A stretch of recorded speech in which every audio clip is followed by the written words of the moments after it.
edition of Wizards Outlook.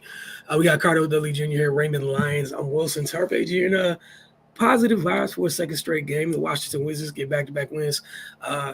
Big fourth quarter needed in this one to take down the Spurs in San Antonio for the 118-113 win. It's back-to-back wins. They beat the Pistons on Saturday. Spurs tonight. Got a couple heavy hitters coming up, but focus on, the immediate here and now. Ray, we'll start with you. Just your thoughts on them kind of sort of finding their way, like backing their way into closing the game out. It was kind of weird and wonky late in the fourth. I mean, who would have thought that rebounding the basketball and playing defense would matter? I mean, that's, we saw that twice now that they were able to kind of buckle down in the waning moments of the game and get a win. Like so, Kuz had 11 rebounds, Gav had 13, then he had 8. That's the type of activity we need to see from them. And, kind of similar to the game against the Pistons. Jalen Duren, he did his fair share of damage on the boards, but they kind of contained everybody else. Same thing tonight. When Bayama had 11 rebounds, nobody else had more than 5. So that's just the little things that'll, kind of help them inch their way towards being consistent in some areas, man. And they just gotta keep up the fight. They shot well tonight, 53% from the field, 36% from 3, which is reasonable. Left a little food on the table from the free throw line. It was 17 for 24, but again, they won on the glass. They were consistent defensively down the stretch, and they were able to squeak out the win. I mean, they held them to 20 in the fourth quarter. That's a couple weeks ago. That's an unimaginable number when 35, 40-point quarters are the norm for them. So, I mean, just kudos to them for being able to execute down the stretch. Cardell. Yeah, big fourth quarter. I just think they out-executed Spurs down the stretch. That's really what it really came down to. Poole hit a big 3, from the corner as well as Koulibaly, and I think that gave him the cushion to kind of like just if they executed well on offense, they could pull out the game, especially on the road or whatnot. They also did a good job of, like what Ray said, stepping up defensively. Trey Jones, he had his moments or whatnot, points, 8 assists. Looking at it here, he was 0-4 in the fourth quarter. So not only did they kept him scoreless, he only had 2 assists. So he can orchestrate and get Wembanyama the ball. He couldn't get Vassell the ball to help them get going to scoring or whatnot. Because those were the 2 guys that were killing them all night, as well as Cedi Osman, who they also contained in the fourth quarter with 4 points, 2 of 5. So they're 3 guys that that pretty much killed them throughout the game for the most part in the fourth quarter. When they buckled down defensively, they kept them in check, and as a whole, they held the Spurs to 37% shooting in the fourth quarter. Meanwhile, they shot 68% in the fourth quarter, including 3 of 6 from deep, with 2 big threes coming from Koulibaly and Jordan Poole. 7 assists on 13 field goals in that quarter. It was just huge. Like they actually looked like a sound basketball team in that quarter, which is encouraging, and which was great to see finally. Back against the wall, they're down. They got to fight back. And the only way they can fight back to get in this game is through defense. You know what I'm saying? Well, you got to score as well, but you got to get stops. If you exchange bucket for bucket, you're not going to win the game. So they got it done on both ends, man. And finally, I can't remember the last time they held a team to 20 points in a quarter. I got to do some digging. I got to do some research. It hasn't been many this season.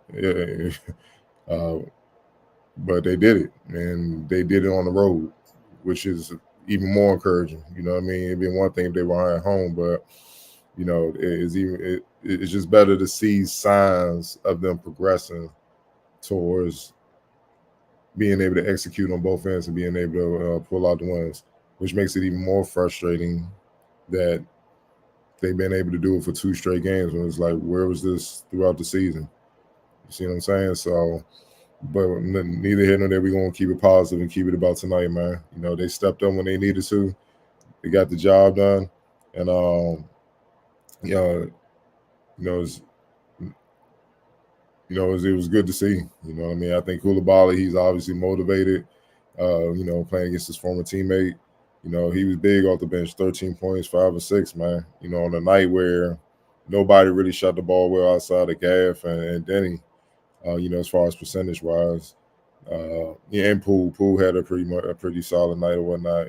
His production off the bench was huge. And Marvin Bagley, what can we say about him? He's just been Mr. Consistent. You know what you pretty much going to get with him, man. You know what I'm saying? And then, you know, the little things. So they did the little things in the fourth quarter, and that's the reason why they were able to pull out the win. As you guys mentioned, I think the biggest thing I was encouraged by was Cardo. You said that magic number in the fourth quarter. We are not used to seeing the number that low in the fourth quarter in terms of points given up, which speaks volumes because we've been talking about that about those numbers quite a bit in terms of not only what they score in quarters, but when they give up those huge quarters. And that was the difference between the win and the loss tonight, was getting stops in the fourth quarter, allowing you to outscore the other team by 11 in the fourth quarter. As Ray, as you mentioned, just them getting on the boards. I was also happy with that. I felt like they didn't take as many crazy 3-point shots tonight, which, again, give them credit. Like Cardo said, keep everything positive, which is why this is both frustrating, maddening, whatever words you want to use. So you do have the ability to show some discernment. Why? In other cases, is that not shown? But look, it's back-to-back wins. It is what it is. We know what type of year it's been. It's good to see him get back-to-back wins, and we know what they have coming up next. If you guys have nothing else to add on this game, talk about the player of the game for this one. Whoever wants to jump out there, go ahead and do so. I'm gonna give it to Gav. Yeah, he had to deal with the alien on the other side. 16 to 13, man. He stepped up big. You know, 6 to 8 offensive rebounds, man. Sheesh. He was working. He was working. Without his production, they lose easily. That could have easily been a 30 and 20 game for Wembanyama.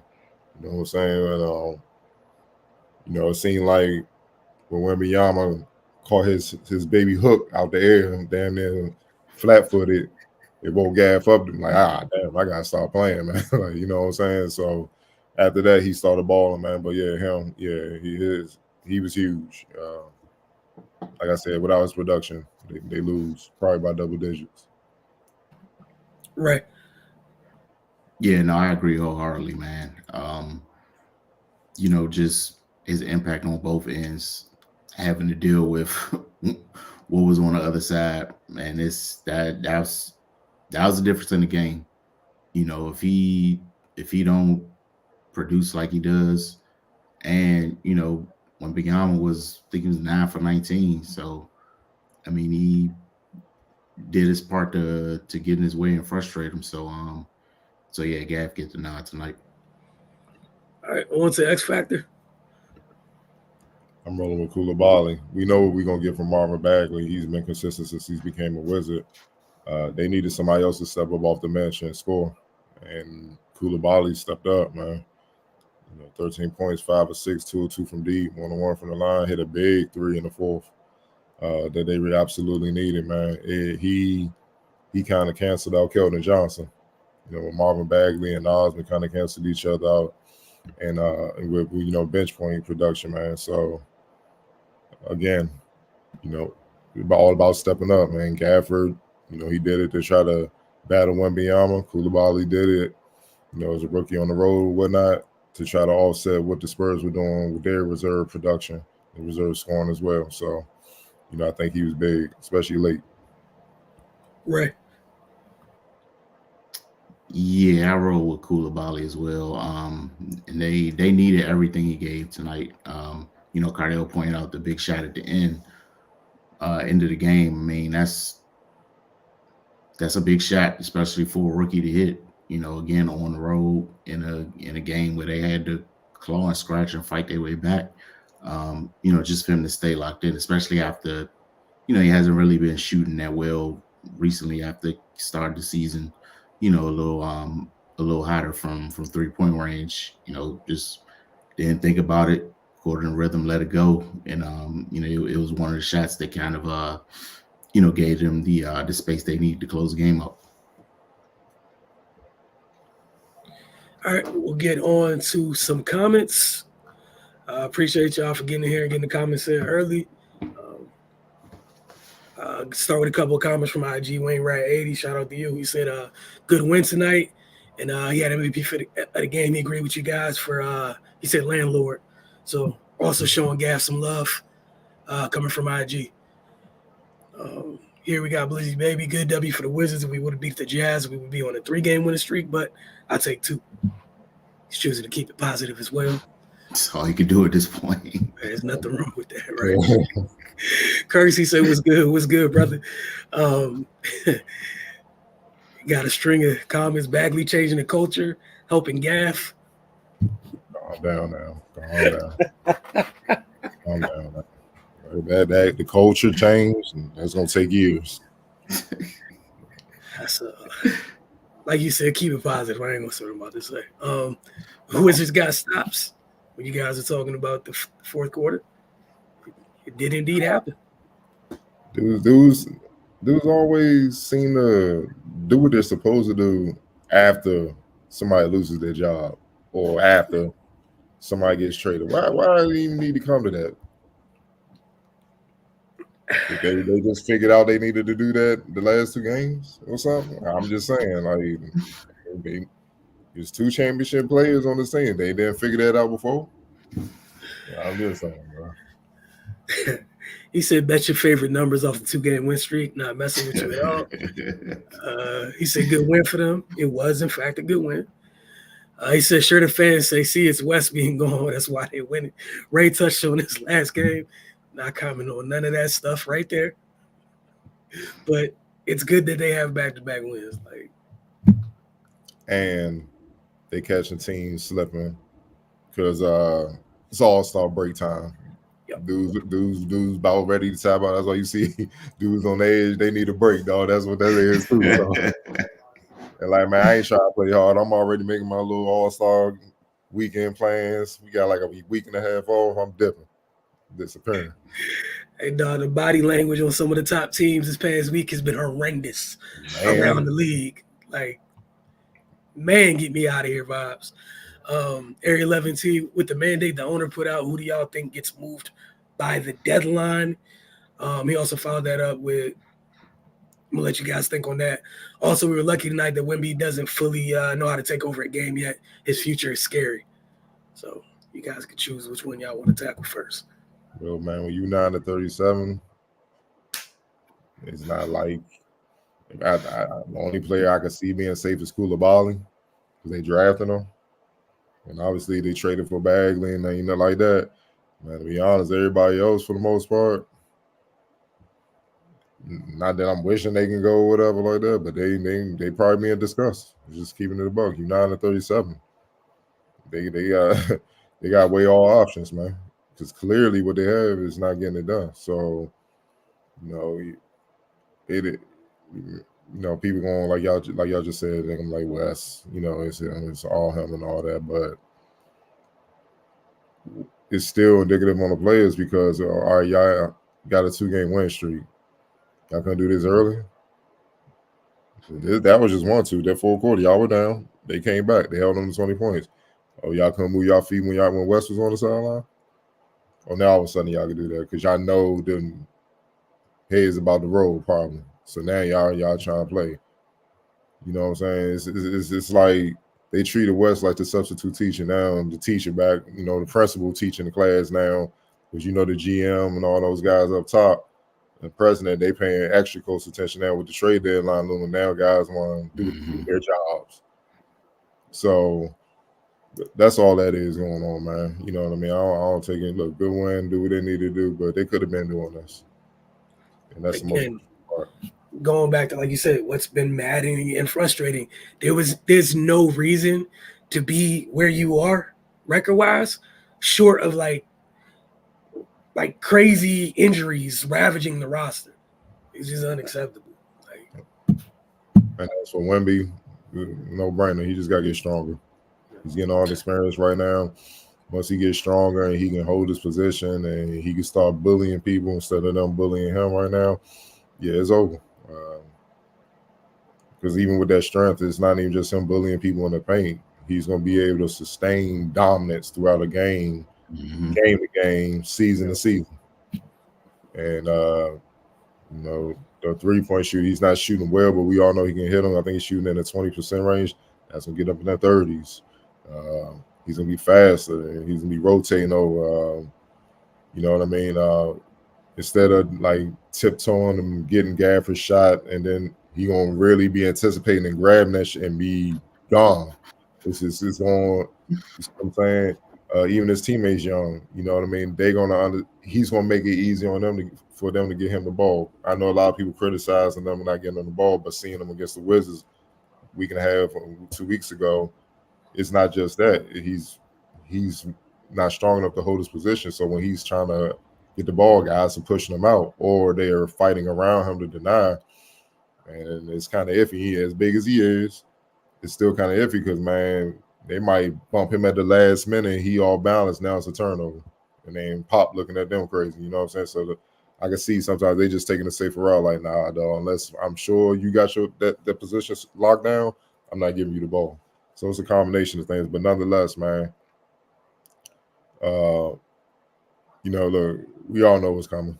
You know what I mean? So you're about to see a whole lot of bigs just getting drafted for no reason. You know what I mean? The second round, 2 ways and stuff like that, because you don't need size. He's going to be dominant. It's going to be like he's going to be dominant in his way. I ain't going to say it's going to be Shaq-like, but remember when Shaq was dominant with the Lakers and all that? I mean, he was keeping centers employed that was clearly done. Couldn't play anymore because they needed him for fouls. And that's what they're going to need for this kid, man. And he's going to keep a lot of bigs employed because you don't want your big man, your star big man to foul out. You know, your reserve going to take a few, but then that third guy that probably shouldn't even be in the league anymore, go ahead, man. You know, we just need you to hold down for a couple minutes to the halftime coming, man. You know what I'm saying? He's just going to be a sparring partner, man. Just take the ass whooping. That's all you get paid for. That's your job. Just take the ass whooping so we can regroup and come at this kid in that second half because, I remember when Embiid went to work on him a couple weeks ago. People forget he still had like 30 himself. That's the part of that got left out the entire discussion. I was like, he was fighting for his life against somebody who's damn near 300 pounds. He weighs the opposite of that, but he still gave him work back. Like, what y'all think the get back's gonna look like?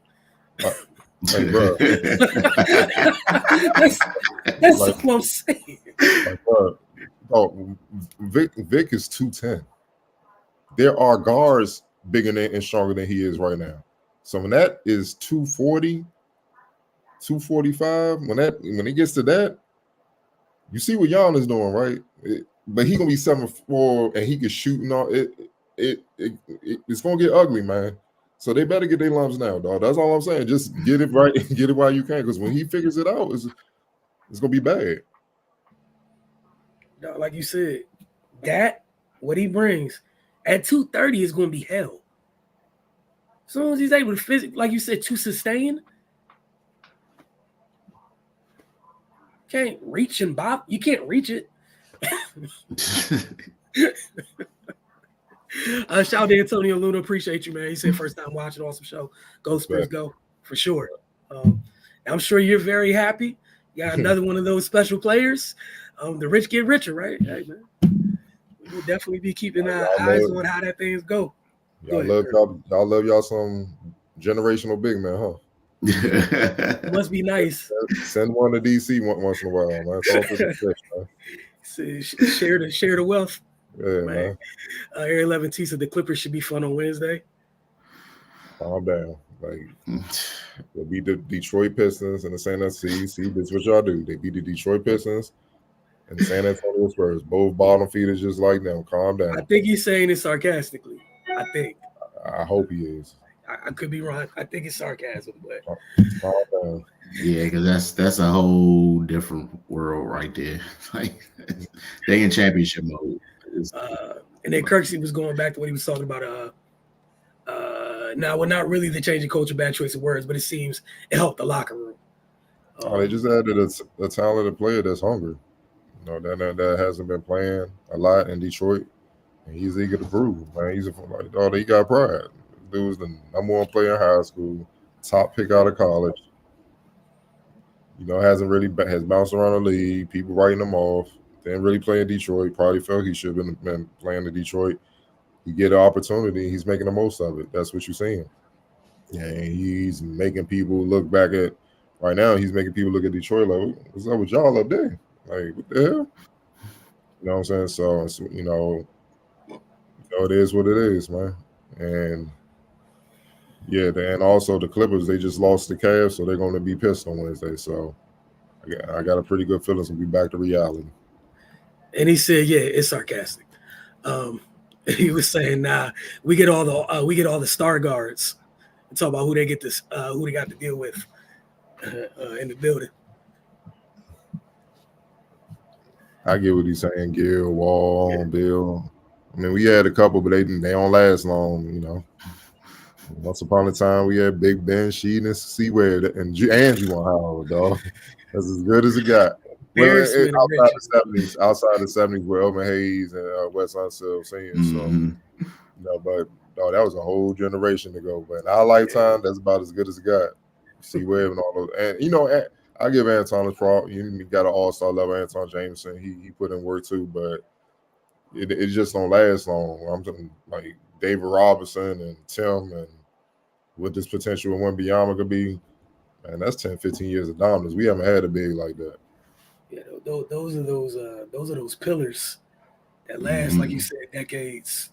Like that hits a little different. Like think about how long the window was open. Like you had the end of David. David was a freak. I still don't think people give David the credit he deserves. It sucks. It's kind of a numbers game, bro. Like that was a golden era of bigs. Like it's stuff out there. A lot of very special bigs, but all of them were nice. It so happens like the two at the top of the food chain kind of had some memorable moments against David. That doesn't mean David wasn't special. Then you get the end of David and you walk right into Tim. In that window. I'm ready to eat now, dog. Oh, Charles, y'all gotta move over. Tim came out of that thing just ready to go. And that's think about how long that thing lasted. That's what 4 years of college you do. Mm-hmm. And that's what and for you youngers or casual fans don't understand, that's what we mean by league ready. That's what that is. When Tim came in, like he came in, so Dave Roberts like, here, young boy, you got the keys. I'm over here if you need me. Hey, I mean, he said that to him right away.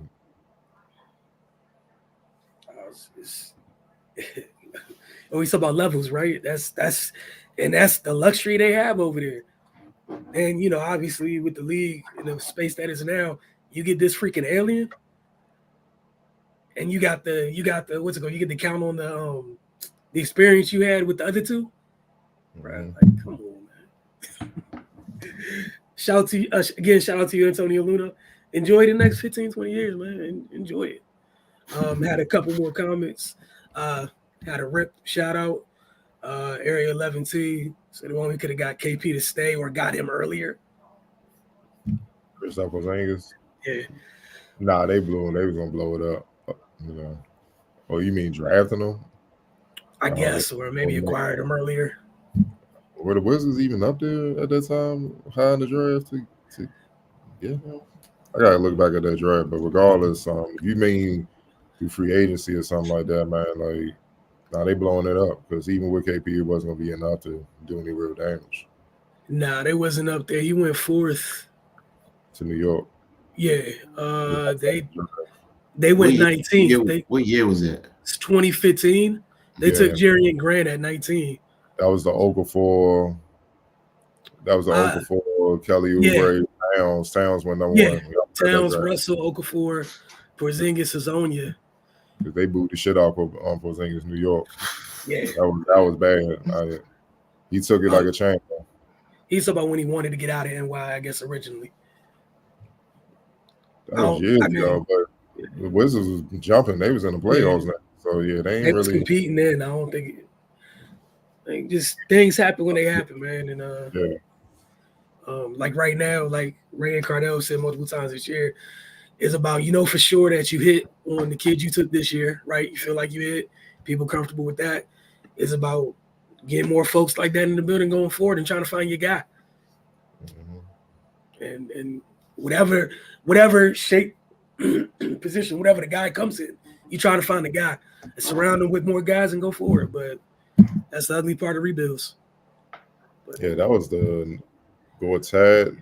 They was bumping. That period, man. Yeah, they was bumping. They was walling them. If Wall didn't break his wrist, they would have went to these conference finals. They was rumbling. They was ready to go. He just got injured. Yeah. I think, is that the year that he broke his wrist against the Hawks? 15, I think so. During that period, Yeah, so just the timing. But look, man, we appreciate you all. We'll check in with y'all Wednesday after they take on the Clippers. We'll see y'all a couple more times this week, obviously, but y'all have a good night. Thank you so much for tuning in. See y'all soon.